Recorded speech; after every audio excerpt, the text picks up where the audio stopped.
దేవుడు ఉన్నాడా లేడా? ఉంటే బాగుండు. ఆ? ఉంటే బాగుండు. దేవుడు ఉన్నాడా లేదా? అదే ఉంటే బాగుండు. దేవుడు ఉన్నాడా లేడా? ఏడా ఆ?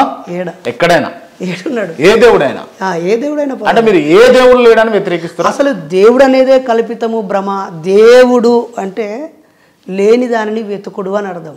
చాలా సింపుల్ ఎగ్జాంపుల్. దేవుడు అంటే ఇది అయింది. ఇదే దేవుడు అంటే. అంటే కించపరిచి మాట్లాడుతున్నట్టు అనిపిస్తలేదు. కించపరిచిన దేవుడు అనేది భూత పదం ఉందా? నేను మా ఇంట్లో చేపల కూర తింటున్నా, చిన్న చిన్న పరక తీసుకొచ్చాం, మంచి టేస్ట్గా ఉంటాయి అవి. మా నాన్న వచ్చి మేకలు కడిగి పోయేస్తాడు. బేసికల్గా మగ్గం పని వలస కూర ఇక్కడ అయిపోయినాక ఇప్పుడు మేకలు కాస్తున్నాడు మా నాన్న. కూర్చున్నాం తింటున్నాం మంచిగా చేపల కూర వేసుకొని అన్నం వేసుకొని. మా అమ్మ గంటతో 2-3 సార్లు ఇట్లా అన్నది. అప్పుడు మా బాప ఏమన్నాడు, ఏందా దేవుడు, ఏందా దేవుడు, ఉంటే లేకపోతే ఉత్త పులుసు పోయే రాదు తింటా అన్నాడు. ఏంటిదే బాబు ఇప్పుడు ఏమన్నావే అన్న.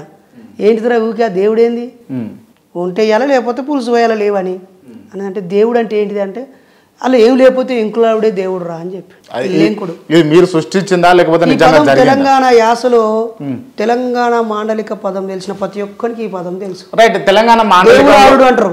ఏదైనా తప్పిపోతే దొరకకపోతే దేవుడు అంటారు. సరే తెలంగాణ వరకు ఓకే. దేవుడు ఇప్పుడు ఆంధ్ర రాష్ట్రానికి పోతే ఏం చెప్తారు మీరు? ఆంధ్రప్రదేశ్ పోతే ఏం చెప్తారు మీరు? ఏం చెప్తా, అక్కడ కూడా దేవుడే కదా, ఇటుకుడే కదా. కర్ణాటక పోతే, అరే ఒడిశా పోతే, తమిళనాడుకు పోతేనేమో కడవలు ఇల్లయి కడవలు ఇల్లయి కడవలు ఇల్లవే ఇల్లయి అని చెప్తాం. కర్ణాటక పోతేనేమో నంబబేడ నమ్మబేడ మూఢనంబిక నంబబేడ దేవర ఇల్ల దెవ్వ ఇల్ల ఇల్లవే ఇల్ల అని అక్కడికి కన్నడలో చెప్తాం. గోవా పోతే there is no god at all అని ఇంగ్లీష్లో ఎక్కువ చెప్తాం. ఇక్కడ తెలంగాణ అయితే దేవుడు దయ్యం లేదని చెప్తాం. అంతే. ఒక్క భాష మారొచ్చేమో కానీ భావం మారుద్దా? రైట్. అంటే ఇంతమంది ఇప్పుడు 1000 కోట్ల మంది దాదాపు దేవుడు ఉన్నాడు అని చెప్పేసి బిలీవ్ చేస్తూ పోతాం. బిలీవ్ చేస్తున్నారు తప్ప నిరూపిస్తున్నాడు వాడు.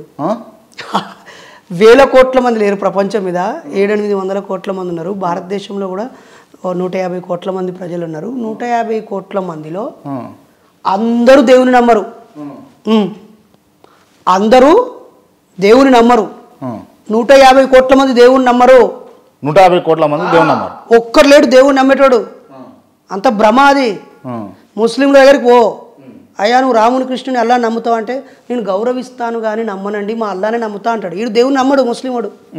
క్రైస్తవం దగ్గర పోతే మా జీసస్ తప్ప ఇవన్నీ ఉత్తాయి నేను నమ్మా అంటాడు. ఈడు కూడా దేవుని నమ్మడు ఇలా దేవుళ్ళని. హిందూ దగ్గరికి పోతే అరే మా దేవుళ్ళనే నమ్ముతారు భయ్, ఇవన్నీ ఉత్తాయి అమ్మ బాని వేరే కాంచి వచ్చి మమ్మల్ని నాశనం చెబుతారు, మా మొత్తం మార్పిడి చెప్తారు ఈ క్రైస్తవులు ముస్లింలు, ఈ దేవుళ్ళేడు ఏం లేదు అని ఈడు చెప్తాడు. ఈడు ఇవి లేవని చెప్తాడు, ఈడు ఇవి లేవని చెప్తాడు, ఇవి లేవని చెప్తాడు, ఈడు ఇవి లేవని చెప్తాడు, మేము అని లేవని చెప్తాం అంతే భయ్. ఇప్పుడు మొత్తానికి ఎవరో ఒకరు అయితే ఏదో ఒకటి నమ్ముతారు, ఏమి నమ్మని వాళ్ళే మీరు కదా. అరే నమ్మకం అనే దాంట్లో నమ్మకమే ఉన్నది కానీ నిజం లేదు. నమ్మకం అనే దాంట్లో బిలీఫ్ అని అంటున్నావు కదా, నమ్మకం అనేది ఒక కల్పన, అదొక భావన. నిజం అనేది నిరూపణ.